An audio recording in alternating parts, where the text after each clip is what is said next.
interrupt or whatever, certainly, feel free to put something in the chat. Welcome everyone. I want to thank you for taking time, out of your busy day. And I know right now, as we've been talking about, and I'm sure you've been dealing with too, it's kind of a very crazy time at the moment, especially in education, with universities and of course now schools and so forth having to deal with things. So my name's Jeff Craven. I'm the executive director of both NAMTC and AIM, and I know we have people from both organizations here. I want to welcome you to our shared conversation this month. To give you a little background, we hold these shared conversations every other month during the school year, covering a lot of different topics and so forth. And they range everything from personalized learning to instructional practices, legislative updates and so forth. And the one that I'm really excited about today, we're going to be talking about the copyright compliance and technology policies and so forth. And I'd love to welcome Carolyn Martin. Carolyn works for the legal firm that's retained by AIM, Lutzker & Lutzker out of Washington, D.C. And just a very delightful person. She had done a presentation for us at the Northeast Summit, and we could have probably kept her there for at least a day and a half. A lot of great conversations and so forth. So with that, I'm going to go ahead. I'm going to turn it over to Carolyn, and let her introduce herself and talk a little bit about some of the policies. Thanks. Okay, thank you.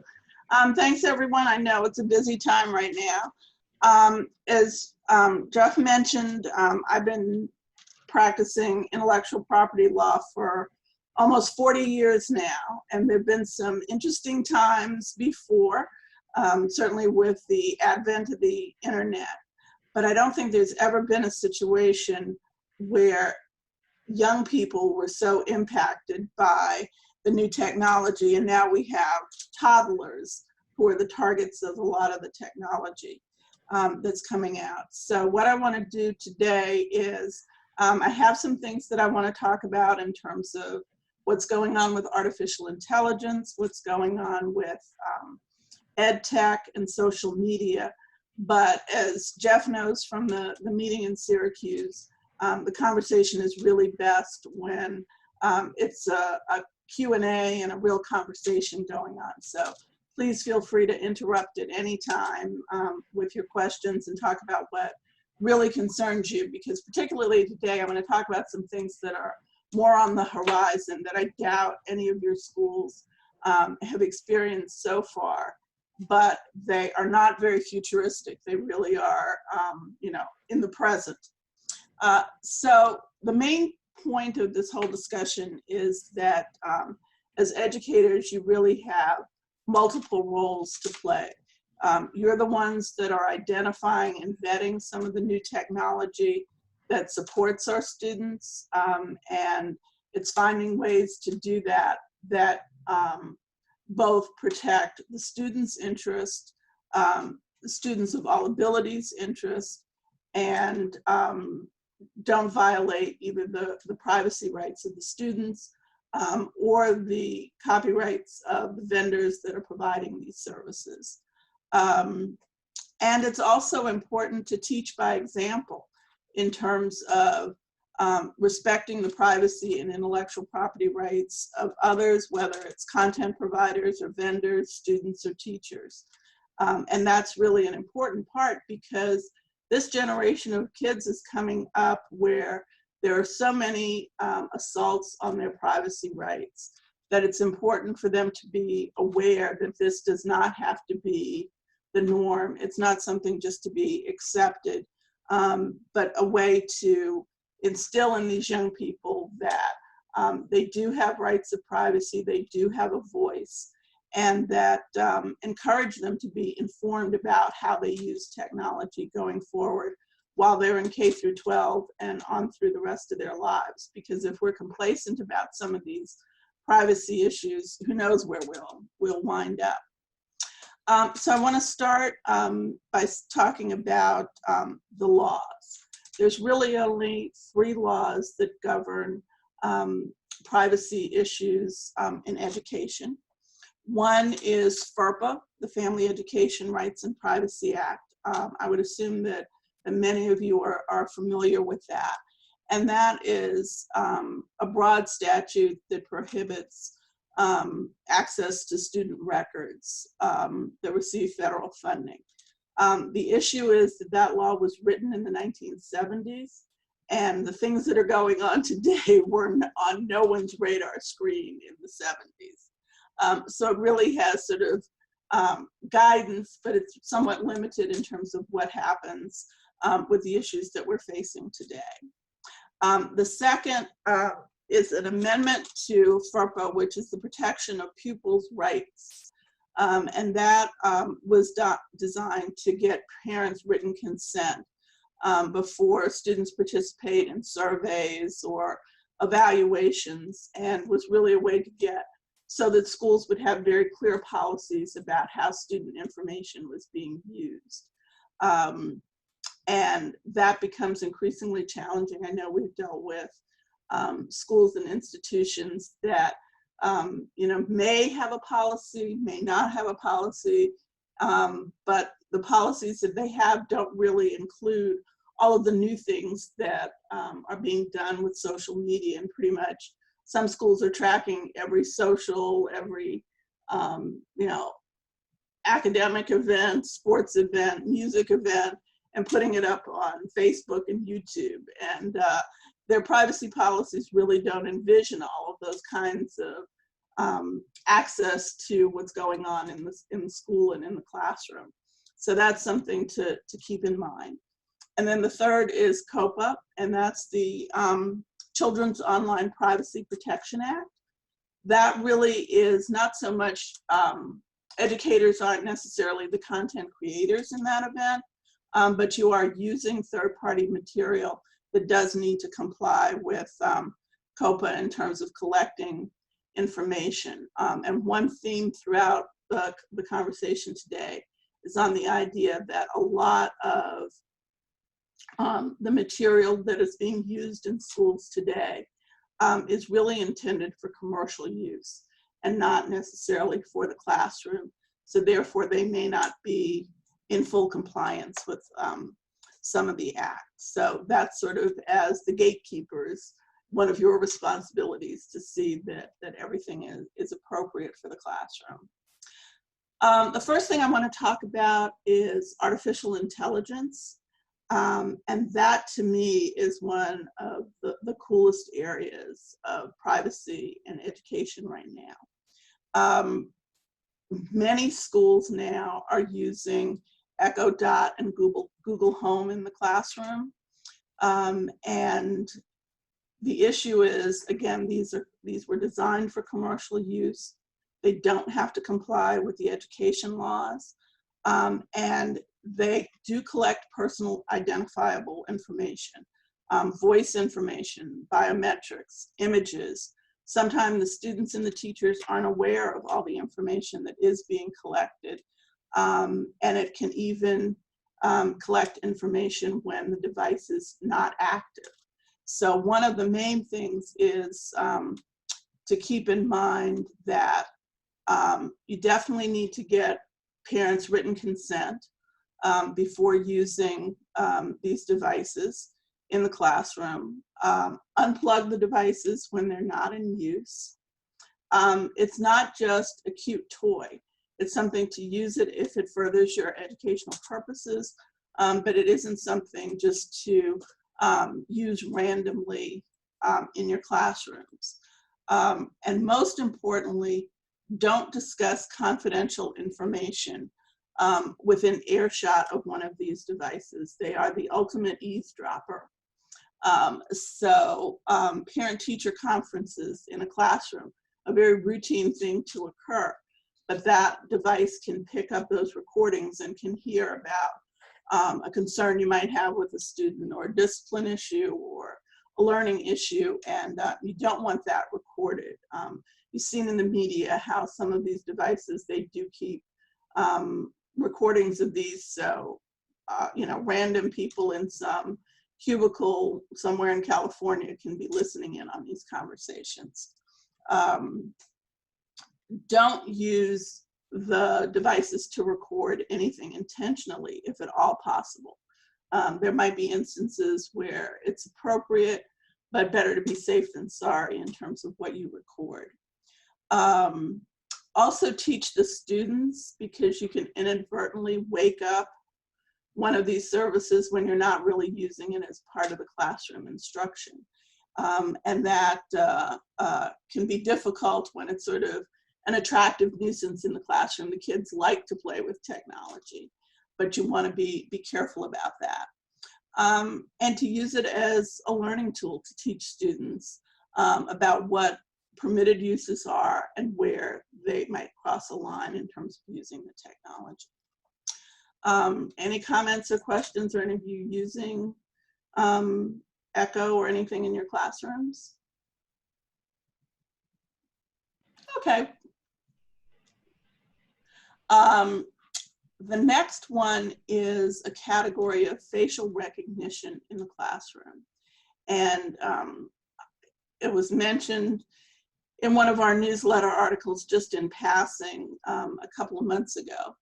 But this is systems that are being used in China, where there are cameras throughout the classroom, and they can record students' facial expressions during lessons. So therefore, if a student mind starts to wander, or God forbid they fall asleep in class, all of that's being recorded. And it can be used in real time to wake the student up. It can be used in a conference a month later. But just what if it's used 10 years later, when an admission counselor at a college is looking at a student's profile and finds out, you know, little Johnny was daydreaming in the 3rd grade. This could impact, particularly in China, their whole life. And in the US, it can also have an impact on a child's future, or how they're labeled in the classes, whether they're disruptive or distracted or whatever. And so this is real, it's coming. And we kind of, when we wrote that article, we just mentioned it in passing, in part because we said, well, this is China. This would never happen in the US. Well, a couple of weeks later, the New York Times ran a series of articles about some of these new technologies. And one of the things that they mentioned was a company called BrainCo. And BrainCo is not just looking at your face, it's looking into your mind. So it looks kind of like a headband around the student's head. And it can read their minds in terms of whether they're paying attention. The technology was designed to teach learning algorithms, so for self-driving cars and that sort of thing. But it's being tested in China with K through 12 students to see where they are. So that was kind of, again, well, this is very futuristic. This isn't something that involves us. But then you read the article a little bit more closely and you find out that this is not a Chinese product. This is a Harvard-funded project, and its offices are located in Somerville, Massachusetts. I know some of you on this call are from the Massachusetts area. This brain machine is our own invention, and something to really keep in mind. And if that doesn't make you queasy about what the future is, a lot of schools are implanting microchips into school uniforms or other ways. There's a service that actually is being used in Virginia and in other schools called eHall Pass, and it tracks how many times a child goes to the bathroom to see whether they're sort of abusing getting out of class. These are very intrusive things. When I was growing up, or if I was in college, we would have railed against these kinds of intrusions into our personal life. But we seem to be sort of in a much more passive environment right now. And I think learning early in K through 12 will help to stem some of the tide of some of this invasion of privacy. Their colleges now, names that are very familiar: Syracuse University, University of North Carolina at Chapel Hill, Virginia Tech.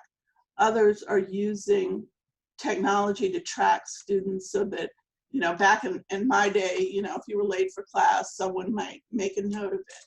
Now they can know if you're 5 minutes late for class. They can know if you're in your dorm room or in the library, where you are. And students aren't revolting against it. They're accepting it as part of the norm. And this kind of thing is going to, you know, if it's in the colleges today, it will certainly be in the K through 12 environment before we know it. There's another service called Gaggle. And Gaggle, I don't know if any of you are familiar with this one, but this one is much more widely used. It's a commercial product, and it's designed to have police suspicious activity among students. So you have totally untrained, wouldn't even call them professionals. They're not part of the school administration. They're hired by this commercial company who are going out and monitoring the social media activity of students. And in theory, the purpose has some social and personal value. It's designed to search for photos of weapons, or if a student is writing about suicide, and to make sure that there's some intervention. But the people that are looking at this information aren't well trained to know. It also looks for words that are about being drunk or being gay. And really a lot of the issues can you know, impact in terms of privacy about the LGBTQ community. And it's certainly a big invasion of privacy. It also creates a lot of false hits. So you could be talking about Drunk with Power, or a song, Do You Really Want to Hurt Me? That has absolutely nothing to do with self-harming or an improper relationship. So that's something to be concerned. I see there's a question about where is Gaggle looking? It's looking on the student's email and on social media. And there is a way for a student to opt out of using it. But if you opt out and the school has contracted with the service, then you have to use your personal email address for schoolwork, for any kind of, you know, formal communications with the school, because they already have your school email address. So this kind of can put a real barrier. Sort of opting out creates a lot of hurdles for the students if they don't participate in this. And it's really an intrusive form of surveillance. So this is, and there's no real indication right now that it's doing any good in terms of suicide prevention or anything like that. It seems like it says chat too. Does that mean that someone else has a question? Yeah, we have another question. Can you talk about the pros and cons of using facial recognition for students to log into a school database? Well, a lot of the problems, at least in the short term, with facial recognition is that it's an imprecise tool. It is one of the issues is it's just not perfected yet. So you have situations with, it's sort of been something that's very public, that you have a certain demographic of usually young, white, very smart, upwardly mobile, if not, you know, upper middle class to begin with, techies in Silicon Valley that are doing these algorithms for the facial recognition. And what they found was that Michelle Obama, Oprah Winfrey, and I'm blanking on the third person, but another African-American woman of note, were identified with this facial recognition technology as being men. And so it just shows that there's an inherent bias in the system. If you're not a smiler, if you sort of your passive expression is a bit more dour, that doesn't mean you're a dour person, that's just your genetic makeup. But it can read that sort of thing and, you know, might cause you to be mislabeled. Or you could be, maybe the class is boring to you because you're an advanced student, but you have a bored look on your face. You could be labeled as a student that needed special assistance in the classroom. Does that kind of answer the question?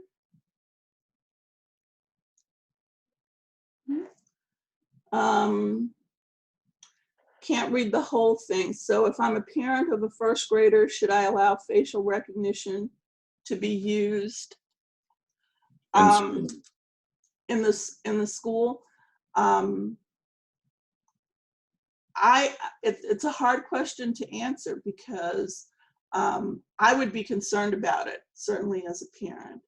I have adult children, so I don't know about a first grader anymore, but my concern is also, you know, even just with social media, there are instances where, for whatever reason, a parent doesn't want just even a photograph of a child to be in some database. Sometimes it's an acrimonious divorce situation. Other times, who knows what the reason is. But there's something in their family dynamic that they want the child not to be visible. Well, you have, you know, a video or a photograph of a class performance, and that child's face is blacked out. Or I know an instance where at my children's school 100 years ago, they had a situation where something they were doing had attracted the local media. I don't even remember what it was. But they were going to come film. And then they decided, when they checked the releases, that one child in the group, their image couldn't be used. And so the event got canceled. Well, the kids were looking forward to this opportunity. Can you imagine what happened on the playground to that child? It's sort of, the word gets around, you know, you spoiled it for the rest of us. So, you know, there's really no right or wrong answer, but I would find it concerning. Okay.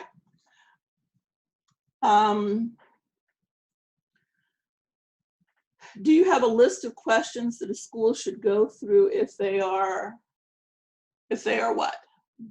Again, I'm only seeing 2 lines. Do you have a list of questions that a school should go through if they are considering use of commercial product or service, echo, etc., in the classroom? Yes, I won't go through it now, but there is the Beekman Center at Harvard has a really good student privacy checklist for educational technology. It's probably about 15 items, and I can send that to Jeff after we get off the call, and he can circulate it. But I think it asks all the right questions in terms of contracts with the third parties, parental consent, who you share it with, what the risks are. And I think that's a very useful resource. Okay. So we get to the next area is the bottom line with any of this is, if you're going to track student data, make sure that everyone knows exactly why you're collecting that data. And if it's something you don't really need to know, then don't track that data. You know, err on the side of being conservative in that situation. The next area is education technology, ed tech, and I think that's something unlike facial recognition that probably all schools are using, or most all schools are using right now.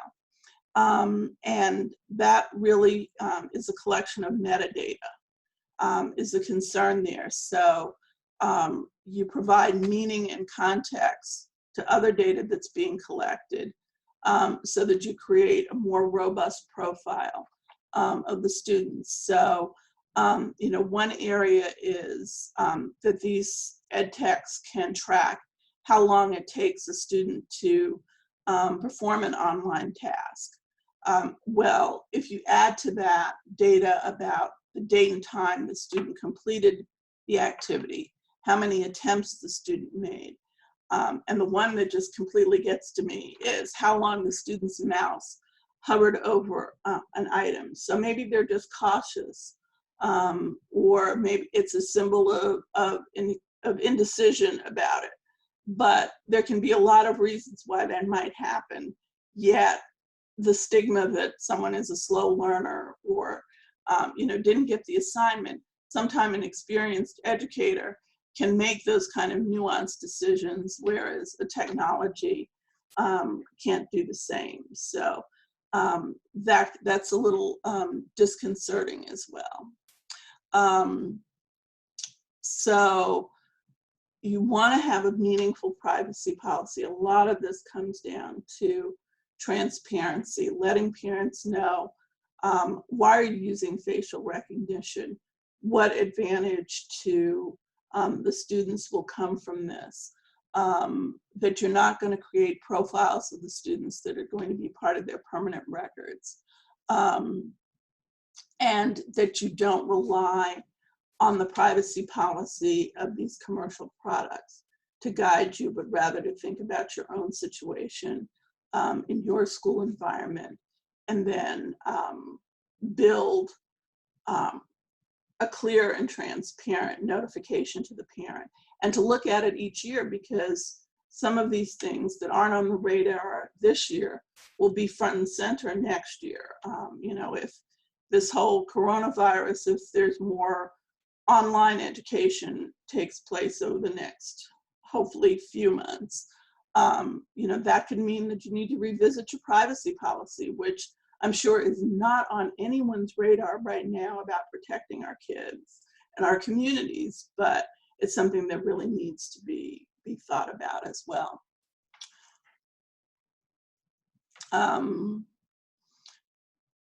Let's see, the social media area. Drones seem to be really popular now in a lot of classrooms. I'm not as familiar with exactly what the you know, educational purpose is, but a lot of the drone technology and the ability to take photographs and take videos of students. It's a new technology, but the old rules apply in terms of, you know, if it was just a regular camera, photographing what goes on in the classroom. And again, to just be less is more, cognizant of what's going on to not violate the student's privacy. Viewing students' emails, another area. You know, you don't even have to buy the expensive programs those are like, you know, $12,000, $60,000 for that one that tracks suicide and other issues. But there is some tracking of emails. There was a lawsuit somewhere in the Midwest where it was a pretty big settlement because they had tracked a child's email that was in a classroom. So that's something to also be very wary of. And I would say the bottom line is if there's any hesitancy, don't use it. Are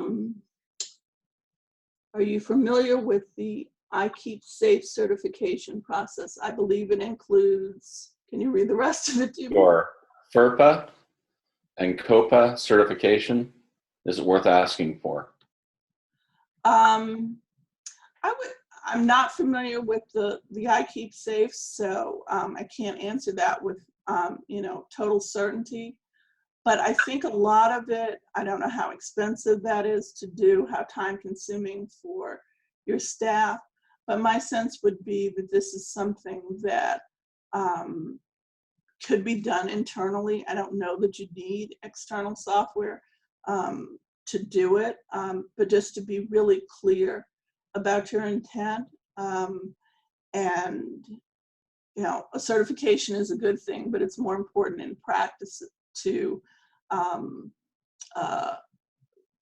have the right policies in place. And maybe, you know, there'll come a time when parents looking at school choice or whatever will care about those certifications, but it may not be something that you have to find the money in your budget to accommodate right now. But that's something maybe Jeff and I can talk about, and in a subsequent newsletter item, maybe we'll talk about that. Yeah, the one clarification, yep, yeah, thank you. Companies, I guess, go through that. The question to the panelists is, what is that certification? I guess I keep safe. I think someone else has to answer that one. Yeah.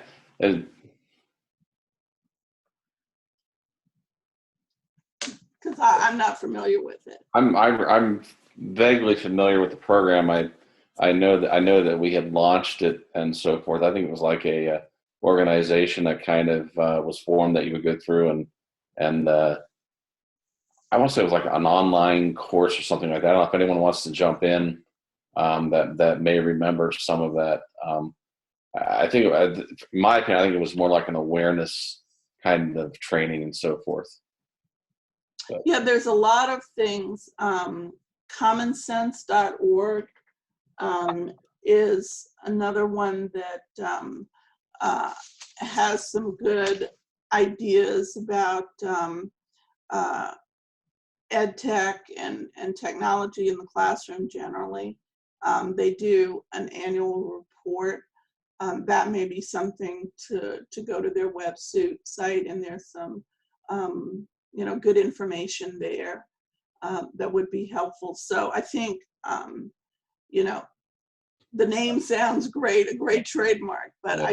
I'm just not familiar with it, and I'm sure that there Carolyn, I just did a quick pull up here. It says, I Keep Safe certifies technology used by children and in educational settings with qualified experts. We help vendors meet the complicated demand. So this would be more like for like a provider or a company that's providing resources. So it'd be a certification that they've that they're FERPA and COPA compliant. sounds like an interesting model. But again, without knowing more, I wouldn't endorse it or not. Sure. Yeah.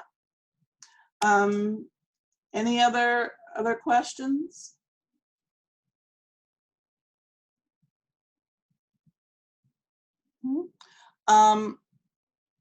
What I want to sort of leave you with the thought is that, you know, we're in a situation now where all of us, not just students and young people, but we're all giving up some of our privacy in exchange for getting free services. Sometimes we're giving up our privacy in exchange for paid services. And there is sort of this kind of sense that there's nothing we can do about it. But I think where there is transparency, where students are educated about their rights and why privacy is important, that there really is an opportunity. And I think some of the year-over-year studies are showing this, that when you have informed parents and informed students, that they are taking more time, whether they, you know, sign up for a product or whether they just sign that consent form at the beginning of the school year without challenging and asking the right questions. And I know a challenging parent is not your dream situation, but you know, it does really, it's great if students are challenging and asking these kinds of questions, because they'll be better informed citizens down the line. So that's all I have in terms of, you know, any prepared remarks. I was did think about a couple of things in terms of copyright, Jeff had mentioned two issues that come up. One is about uh, teachers translating copyrighted material. And that was a question I hadn't heard before, so it's kind of off the privacy discussion. But I did want to just comment that authors and or their publishers do hold translation rights. So while it might be a great thing to be, more inclusive in a multicultural classroom, it is something that you probably, want to ask permission for. And it really depends, it's something that's sort of in the court of public opinion, charging or refusing to allow a translation so that all students in the classroom can benefit from the material, is something that any copyright holder is going to have to consider. They do have the law on their side if they did want to pursue it. So you have with all of these things sort of a rule of reason going on. And I know many times we've listed for Jeff and all of the readers about fair use. There's a lot more opportunities now around fair use that you need to consider. And one was last year, I guess, where the principal in Texas started a story time on YouTube where she put on her pajamas and read stories to children who otherwise might not have that opportunity to have stories read to them at night. What a wonderful idea, and other schools have copied it. There hasn't been any litigation around that because it would just be a terrible thing to tamp down on such a great activity. But keep in mind, if you kind of really went through the law, the book publishers do have a really strong argument in terms of that not being something that's acceptable, particularly when it's on YouTube and it's available not just to your school community, but to anyone who's aware of it. So I think a lot of the things that you can do, as long as they are within your community and not accessible to a mass market that really sort of takes away from something that a copyright holder is interested in financially profiting from, you'll be fine. But whenever you have any questions around those issues, that's why we have the relationship with AIM, and we're there to help. Carolyn, I have a quick question. Can you hear me? I can, yes. Both my chief IT officer and also one of my teachers both printed or emailed me, drew my attention to that incident at Berkeley Unified, where you probably know about it, where parents were showing Lion King to students without. Yes. Anyway, it was sort of like, because I'm known as the copyright queen of my organization, and Congratulations. yeah, I know. I tell them that's what happens when you have a library degree. It's part of our DNA now. But so, and my point to them because I understand Disney backed off on that, and my point to the chief IT officer was, it's because it was Berkeley and you had a lot of people who were up in arms, but that doesn't mean that we can just suddenly show stuff, So what are your thoughts about that whole, that Berkeley incident? We actually did a little blog on our website about that situation. And again, it's one where I think the school was very lucky. If you you don't copyright, but fair use really looks at the purpose and the character of the use. Just because you're a school doesn't mean that anything that you do is covered under that. It really has to be an educational purpose. Their showing of The Lion King was a fundraising opportunity, so that was strike one against them. The nature of the copyrighted work, this is something that people pay money to go to the theater to see. It may not have lived up to all of the hype before it came out, but it still is a profitable part of the Disney Corporation. So therefore it fails on the second test. The third is the amount of the taking. They didn't show a preview of The Lion King, they showed the whole Lion King.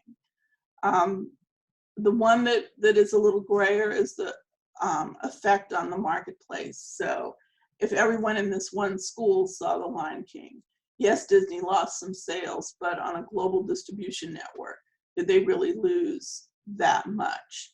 So you have a situation where Disney was 100% within their rights to, try to charge the school. Disney has historically been one of the copyright holders who hasn't cared about public opinion. They have gone after preschools and daycare centers that have used Disney characters, in their window and in their decorations. They've gone after the Academy Awards for using Disney characters in the opening dance number. The ones that's giving them awards. So I think the school was extraordinarily lucky, and they picked, just by who they picked, to show their film. If it had been another copyright holder, I don't think the risks would have been as high. I think most lawyers would have counseled them against doing it to begin with, not only because it was, not even a really gray area in terms of a copyright infringement, but because it was Disney. So I hope that answers your question, to not sort of think that, a barrier has been broken and now it's open season on using copyrighted works for fundraisers. Thank you for that, because I think sometimes people say, oh, look, Disney backed off of Berkeley Unified, so that means, we can all do it now. I don't think so. I mean, I think the example from the bedtime stories was a little different because you have, there's so many books and there's so many book publishers. With movies and Disney and the kind of profit, I think they were very lucky. Okay. We also have another question from Sue Schrader. If a group of active students approached the school board asking how their privacy rights are being protected, what could the board reasonably provide? Should there be a handout for students on their privacy rights? I think that's a great question. I think that first, let's hope that the students don't have to come to the board to ask that question. Rather, I think schools should be thoughtful about putting together a privacy policy that they can share with parents and students at the beginning of the school year, that's very clear, that says we're using these 3 ed tech products, and the reason we're using them is why, and this is the data that we're collecting, and this is your option to opt out of 1, 2, or 3. Or this is what we're doing in terms of videotaping students. This is how much access. I mean, I don't know that, the younger kids have their own email addresses, but certainly, the high schoolers would have their school email addresses. This is how we can monitor that. And again, it's that whole idea of being transparent, that then everyone goes into the school year knowing what's going on. And that sounds like a lot of work, but it's a process that you should go through each year. And the first year is going to be the hardest, whether or not you distribute it to parents and students, because you should know, are you collecting information just because you can? And being more thoughtful about how you collect that information and how you're going to use it. So you should be having those conversations no matter what. I'm kind of pleased that students would do that, to ask what their rights are, because I think that's ultimately the outcome we want them to have when they are accessing commercial sites or, you know, going shopping, and their biometrics that are recording information about their likelihood to purchase and what they're going to purchase. They should be informed. So I used the expression earlier, but say it again, that it really is a, you know, a learning opportunity when students do ask, and a little bit more fun than when parents ask.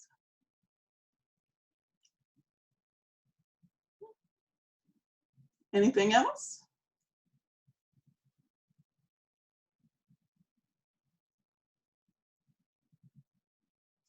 Okay. Well, thank you. This is a fun conversation, and I will send Jeff that information right now about the privacy checklist. Well, thank you, Carolyn, on behalf of AIM and NAMTC for you know, taking time out of your busy schedule and talking. I'm always, I guess maybe I'm a nerd at heart. I don't know. I'm always, I enjoy, I learn every time I hear, you know, I hear you speak or you know, and those kinds of things, because it's challenging times, you know, with all this new technology and so forth. And I think we really talked about it at Syracuse, is the fact that a lot of it stems from the fact that you're seeing consumer devices making their way into the classroom. Right. You know, it's coming from that consumer perspective, and that where again the privacy.